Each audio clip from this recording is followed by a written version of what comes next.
Hello there, my lovelies. How are we doing? Merry Monday once again. So guys, we're going to be catching back up with some more Max Miller. Oh my gosh, twice in 1 week. I'm honoured. So we're going to be looking at a 500-year-old pizza. Wow. Okay, do you know, I want to be surprised that pizza goes back 500 years ago in Italy. I want to be surprised. I'm actually not that shocked, because if we think about it, they would have had all the ingredients. They would have had all the things kind of hanging around. And pizza is like the ultimate poor man's food, isn't it? As many beloved dishes are. How, you know, it's how a lot of dishes start out, really, isn't it? It's being creative. It's having to feed a family or a lot of people with very basic ingredients. So people tend to get creative. And that's when, you know, mankind is like thrust into its greatest creations, in my humble opinion anyway. So I'm not actually surprised that pizza can be dated back 500 years. So this one has been requested through YouTube comments by Colin. Let me try and pronounce maybe your surname properly. So it's Colin Reisenauer. Thank you very much, my lovely. And you say, could you please react to the 500-year-old pizza versus today from Tasting History with Max Miller? I absolutely can, Colin. I would love to. Thank you very much. So yes, I'm not surprised it can go back 500 years. So let's catch up with Max and see what he's getting up to, see what he can teach us about pizza. And if you're enjoying these reactions, don't forget to like and subscribe, my lovelies. Thank you so much. If you're interested, I have a Buy Me a Coffee account.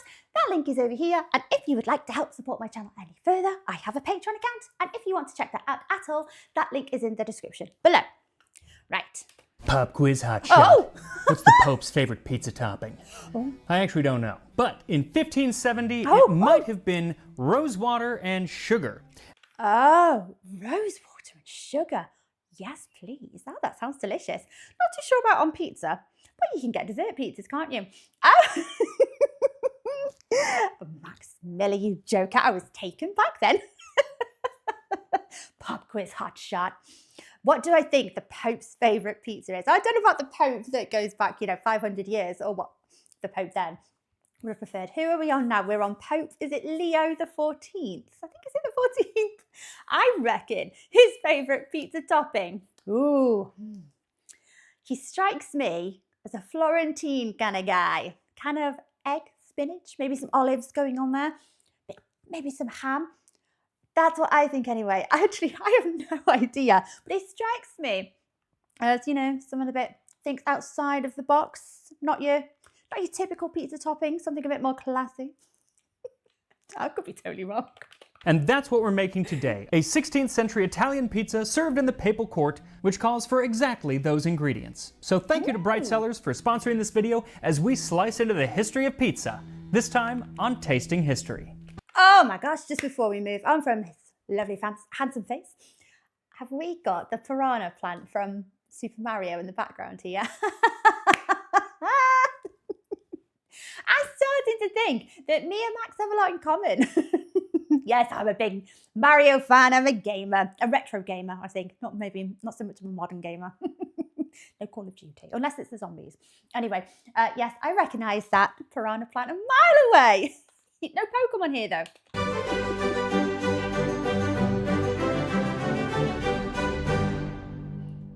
So this recipe comes from the Opera di Bartolomeo Scappi, which I did an entire episode on, and I'll put a link up here in the corner so you can watch it, or I'll put one in the description as well. Watch that.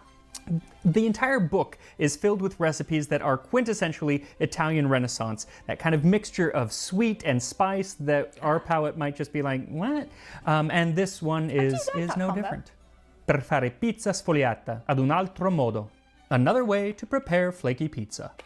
Just want to take a quick second there to appreciate Max Miller's wonderful accent, pronouncing that lovely, beautiful, romantic sounding Italiano there. Beautifully said. Bring together 3 pounds of fine flour and 2 ounces of yeast starter, 4 ounces of breadcrumb that is soaked in warm water, and enough salt. When the dough is made, let it rest, covered in a warm place to rise, as is done with bread. Then knead it again on the table for a half hour, adding in little by little 2 pounds of fresh butter. Oh, now Knead we're until talking. all of the butter has been worked into the dough and it has become soft. Split the dough up into 2 or 3 pieces, and with each piece, make the pizza in a torte pan which has fresh butter in it. More Bake it butter. in an oven with melted butter on top. More butter, yes. I love butter. Very rich, very indulgent. If not slightly heartburn causing sometimes. Here it might be. Okay, so already it's quite different, I think, to the pizza that we'd be, accustomed to today. Make several holes on top with the tip of a knife so it will not puff up too much. When it is nearly done, sprinkle with sugar and rose water. This That is pastry should be interesting. baked slowly and serve it hot. So does that sound at all like a pizza to you? No, not really. But frankly, the definition of pizza It's is kind of weird. I mean, look at Chicago-style pizza. It's basically soup. Anyway, for this recipe, what you'll need is 4 cups or 480 grams of bread flour, a 1/4 cup or 60 grams of high yeast biga. This will need to have a much higher yeast and flour content than your typical sourdough starter, so it might take you a little while to make that, or just add in more yeast. If you just want to use dried yeast, I'd use about a teaspoon. So it's a sourdough starter. I've not heard that before. Is it biga? Biga. 6 tablespoons or 60 grams of breadcrumbs Yeah. soaked in 1 cup or 120 milliliters of warm water. An additional 1/2 cup of water. 2 teaspoons of salt. 1 pound or 400 grams of unsalted butter cut So into much pieces. butter. So usually during Scappi's time, butter would have a lot of salt in it, more than we'd be used to. Oh, I like But he that, though. specifically in this recipe calls for fresh butter. So my thought is that he's not adding the salt because the salt was added as a preservative. I don't know that. But he also calls good out guess, salt individually in the recipe, so we're doing unsalted butter and just adding salt where we need. Well, that makes 2 sense. tablespoons of melted butter, More butter. 1 tablespoon of sugar, and 1 teaspoon of rose water. Ow, I love the flavour of rose. I love rose water. I love it in anything. Oh, my absolute favourite is in baklava. I love it. Or Turkish delight. I absolutely adore the flavour of rose. I just can't imagine it on a pizza. But like Max said, those boundaries between adding sweet to savoury and spicy and, I'd be open to trying it, absolutely. I do like that combo of, walking that fine line between savoury and sweet. I am a big fan of that. I like that. I like it, a little bit of salt going on the chocolate there. I love it. Now you'll notice that these are not the exact quantities that Scappi called for because he must be making a pizza to feed, well, the entire papal court, which he probably was. I cut everything in half, and it's still a lot of dough. So first, whisk the salt into the flour, then add your yeast and soaked breadcrumbs, and then mix everything together. Then add in the additional 1/2 cup of water, but only Why as the much as you breadcrumbs, need though? to make it form a dough. This dough ends up being super, super sticky once you add in all of the butter, so don't add any more water than you need to get it to come together. If you need to add more later on, you can, but it's going to be real sticky. Then knead the dough for about 10 minutes until the dough starts to smooth out. Then put it in a lightly greased bowl and cover, allowing it to double in size. Now, depending on the yeast, it could take 2 to 4 hours to rise. Oh gosh, sorry to interrupt you there, Max. So when he says lightly greased, we've already got quite a lot of butter going on in here. When I make pizza dough, I love olive oil, so everything gets thrown in all over the place. I love it. So I would lightly grease with olive oil, but am I assuming, is it more butter or would you not have to? He did say it's sticky. Would you just use more butter? And there is not anything wrong with using butter in excess, in my humble opinion. It took about 4, but it was so worth the wait. Plus, it gave me time to pour myself a glass of wine, courtesy of today's sponsor, Bright Cellars. Once the dough is risen, punch it down and turn it out onto a lightly floured surface.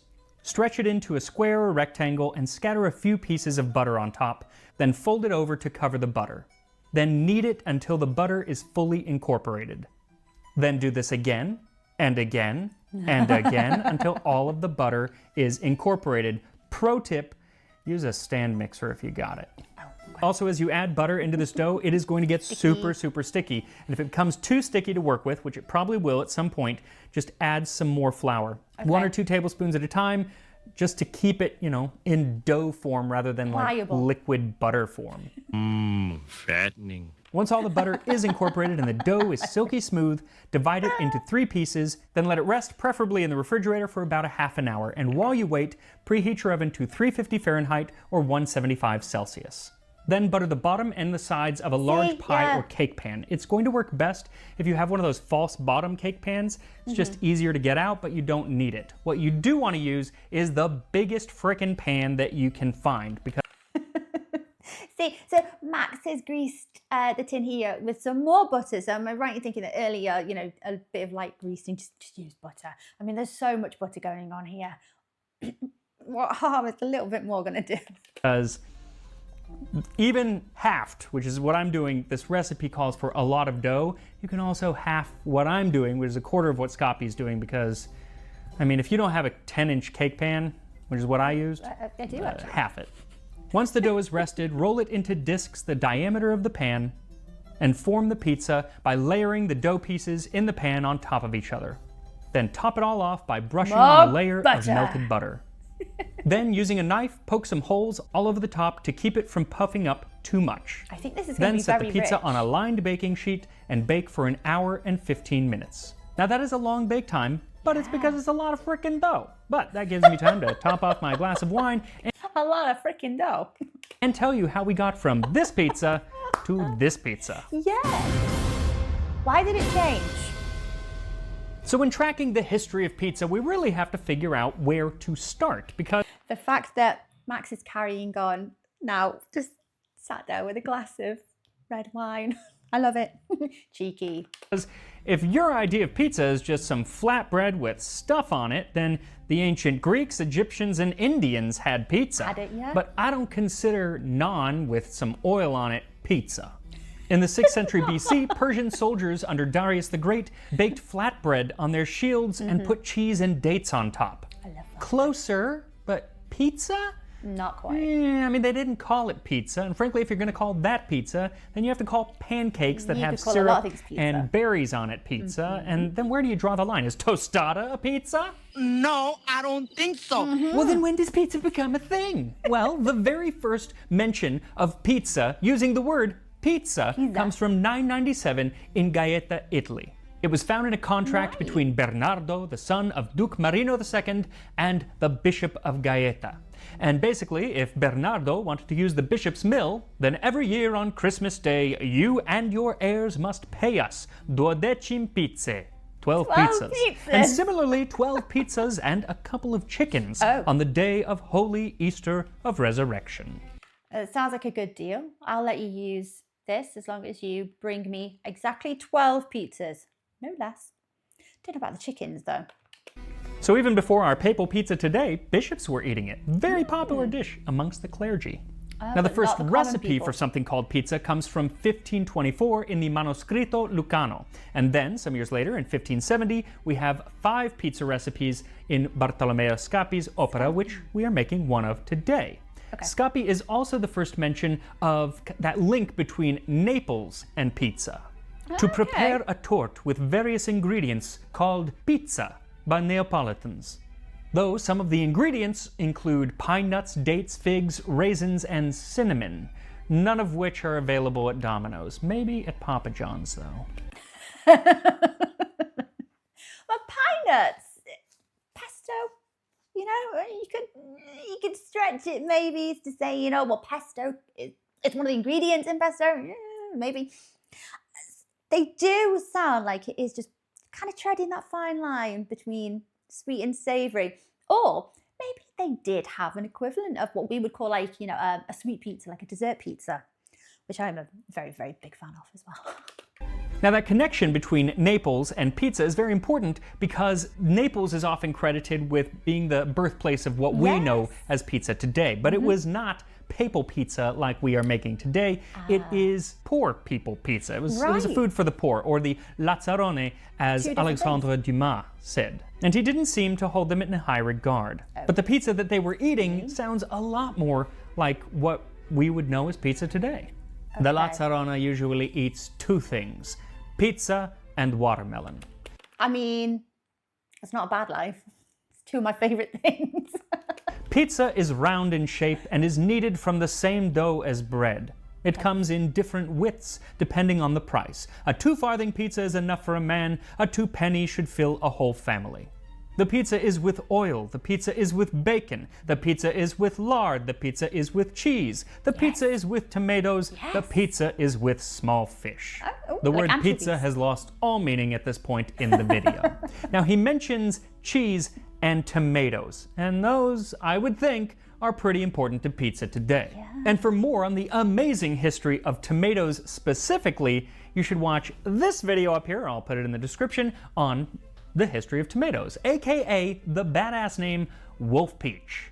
Wolf really good Peach? Now the Lazzarone mostly ate these pizzas on weekdays as they saved up their money so they could buy macaroni on Sundays, though macaroni did not necessarily look like macaroni as we think of it. Bigger. And if you still had trouble saving up enough, then you could get a discount pizza if you were fine with day-old pizza, which I usually am. Dumas even says there are week-old pizzas for those with small purses. These can, if not pleasantly, at least advantageously replace seafood biscuits. I suppose. Week-old pizza before refrigerators? The cheese is old and moldy. I'm guessing. Yeah, and you know, like, Italy's warmer than the UK. So, you know, by my standards, it's warm. And you haven't got any refrigeration methods here. No, thank you. It was one of these pizzas that prompted Samuel Morse, the inventor of the telegraph, to describe pizza as a species of most nauseating cake covered over with slices of pomodoro or tomatoes and sprinkled with little fish and black pepper and I know not what other ingredients. It all together looks like a piece of bread that had been taken reeking out of the sewer. He definitely got one That of was the probably week-old just a ones. piece of Chicago-style deep dish. Ooh, fighting words. Oh, Max. Oh. I can't agree with you there, Max. I'm sorry. I'm a big fan. Do you know what? I think I like pizza anyway it comes. Chicago, Detroit, just Neapolitan, anything. I'll eat it all. In general, the pizza was not looked on with high regard, and Dumas even says, you can't eat a pizza without risking suffocation. Was Dumas a drama queen or severely gluten intolerant? You decide. Though I do That sounds like anaphylaxis, doesn't it? Maybe they had quite a nasty allergy to something. wonder if Dumas actually mixed up this week-old pizza with pizza a otto, which was basically you got fresh pizza today, but you had to pay for it 8 days later, like layaway or the payday lenders of 19th century Naples. Now these pizzas tended to be small, kind of personal-sized pizzas that were sold on the streets by street vendors, though there were some more reputable locations where you could eat pizza, including a tavern that was founded in the 18th century called Pizzeria di Pietro e Basta Così, which translates roughly to the most stereotypically Italian-sounding name ever. Peter's Pizza Place, and that's enough. Hey, it's Peter's Pizza Place, and that's enough, huh? How great is that? And it is in this shop, later renamed Pizzeria Brandi, where we get pizza's most famous origin story. It's probably, well, it's definitely not completely true. It's probably somewhat true, but here it is. A grain of truth. In 1889, Umberto I, king of a recently unified Italy, and his wife, Queen Margherita, decided to branch out from the French cuisine of the palace and headed to Naples, where they commissioned Raffaele Esposito, the then owner of Pizzeria Brandi, to make 3 pizzas. Is she the namesake for the Margherita? One with lard, one with fish, and one with basil, tomato, and fresh mozzarella. Margherita. Queen Margherita tried the first pizza and said, this pizza is too fatty. She tried the second pizza and said, this pizza is too fishy. Finally, she tried the third pizza, the one with mozzarella, tomato, and basil, and she said, this pizza is just right. And thus was born the Pizza Margherita. It even had the 3 colori, or colors, of the Italian flag. Green basil, white mozzarella, and red tomatoes. Oh, I knew it was named after a Margherita, but I didn't know it was this Margherita. Again, probably not entirely true. Well, it's definitely not entirely true, but there might be some truth to it. But Naples says that this is how it happened, and the story is just too good not to accept without question. But even with the Queen on board, pizza still stayed a food of the poor. And thank God it did, because those were the people who brought it to America. In the late 19th and early 20th century, poor Italian immigrants brought pizza to the streets of New York City. Now, pizza was being sold all over the streets of New York, especially in Little Italy, but the first place that is credited with the first pizza, because they went and got a license, that's why, is called Lombardi's on Spring and Mott Street in Little Italy, and that is just 1 block from my first New York apartment. It was so small, great area, but it was so small that my bedroom door could not open all the way because I had a twin bed in there, and that got in the way. So, could you really call it a bedroom if it can't fit a bed? Even by British standards, that is actually quite small. And we've got tiny little houses. sorry for your loss, Max. That's a very small apartment. But pizza still really hadn't taken off outside of the Italian-American community. For that, we would have to go to war. When our brave boys returned home from fighting in Italy in WW2, they brought back a love of Italian food. And one of those Italian foods was pizza. It was the perfect food for the new suburban lifestyle. It could be made at home, or it could be made for delivery. And pizza places started popping up in cities all over the country. Yeah. In 1958, Pizza Hut opened. Pizza the Hut! And in 1960, Tom and James It Monahan looks like something from a nightmare. bought the Michigan pizzeria Dominic's and changed the name to Domino's. The spelling is that. It looked like you said Dominique's. Dominique's. Do you know what I mean? It's like not the normal like Dominique. You'd spell it differently, wouldn't you? Looks like it's Dominique's. Dommy and Nick's. I don't know. And it's Domino's. Oh! This is also when frozen pizza was becoming popular. And I do love a frozen pizza. To this day, I cannot do Halloween. Halloween has to start with a Red Baron pizza. I do not know why, but every Halloween I eat myself an entire Red Baron pizza all by myself, just as I did when I was a little kid. I was a chubby kid. I was a big kid. I wore husky pants. We were all chubby kids. Man, I do love a Red Baron pizza. I only do it once a year now, though. What's interesting is that back in Old Italy, pizza still hadn't really gotten out of Naples and a few other places like Sicily. But when American tourists started showing up in Italy and they wanted pizza and Pisa, the other parts of Italy had to step up and start making their own kinds of pizza.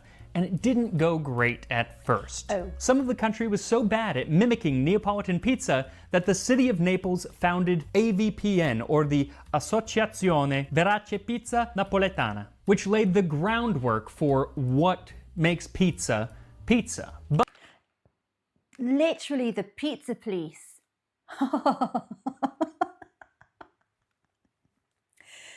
Calling the pizza police. But I think that it was a little too late. The cat was already out of the bag, because here in America we were making sushi pizza and pizza bagels, and we had really done whatever we want with pizza. Heck, you could even come over to my house later tonight and have yourself a pizza with rose water and sugar, because I'm pretty sure my pizza's about done.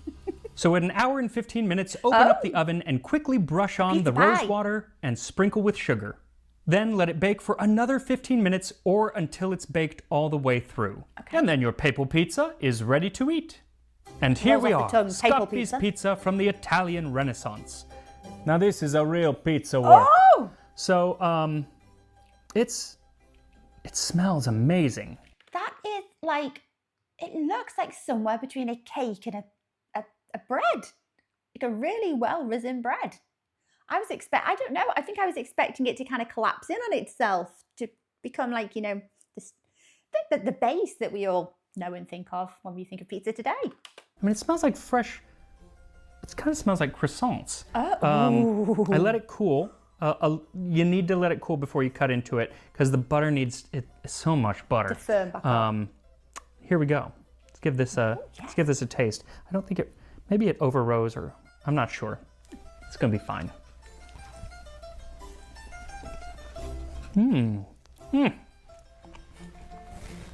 That's delicious. Yeah? It's not pizza.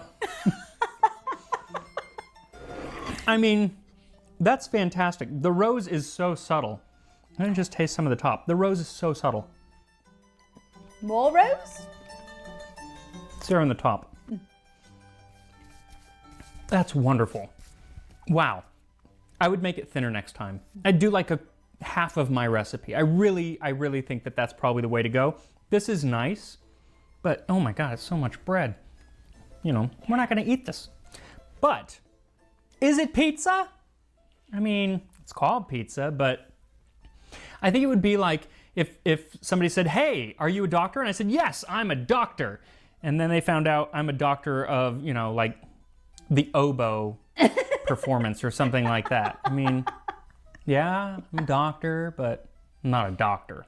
By the way, I'm not a doctor of anything, so that's just a story. But this is some really good pizza. Just, you know, It's not pizza. don't tell your friends that it's pizza. They'll think you're crazy. Instead, tell them this is pizza, which is also delicious, and this is what I'm going to have for dinner tonight. I'll see you next time on Tasting History. Bye, Max. That's pizza. Yeah. That's pizza. It's super interesting. I can't believe it actually came out like that. So maybe the use of the word pizza, you know, used and referred to like, you know, hundreds of years ago, maybe it meant something a little bit different to what we use it for today. It's like maybe it was, I was going to say maybe it was used to describe like a type of bread, but that can't be right because there's so many other types of Italian breads. So it can't be that. Maybe it refers to a type of bread that uses so much butter as opposed to olive oils and such. I have no idea. Let me know your kind of working theories on that, guys. Why would pizza have been so much different years ago? Maybe it's just evolved.